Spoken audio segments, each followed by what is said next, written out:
মাহারা সন্তান কেঁদে আছো। তবে অনেক ছোটবেলায় মাকে হারিয়েছিলাম তো। যখন আমার গর্ভধারিণী মা আমাকে ফেলে চলে যায়, তখন আমার বয়সটা ছিল মাত্র 8 বছর। অনেক ছোটবেলায় মাকে হারিয়েছিলাম। মা যাবার পর যে মানুষটার জন্য বেঁচে আছি,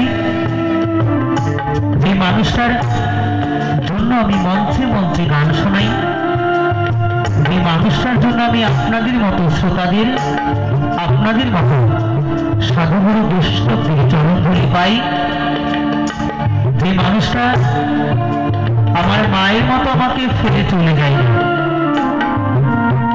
মা চলে যাবার পর যে মানুষটা বুকে আগলে ধরে কত কষ্ট করে আমায় তিল তিল করে বাঁচিয়ে রেখেছে, মানুষ করেছে, সেই মানুষটা কি জানো? সেই মানুষটা শুধু আমার একমাত্র বাবা। যে বাবা আমার মায়ের মতো আমাকে ফেলে চলে যায়নি। সত্যি আমি বড় ভাগ্যবান সন্তান, সত্যি আমি বড় ভাগ্যবান সন্তান যে আমি আমার জীবনে এমন একজন বাবার মতো বাবা পেয়েছিলাম। কিন্তু তবুও সেই মাহারা সন্তান মায়ের স্নেহ ভালোবাসা থেকে বঞ্চিত হয়ে কি বলছে গানে গানে,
Bye.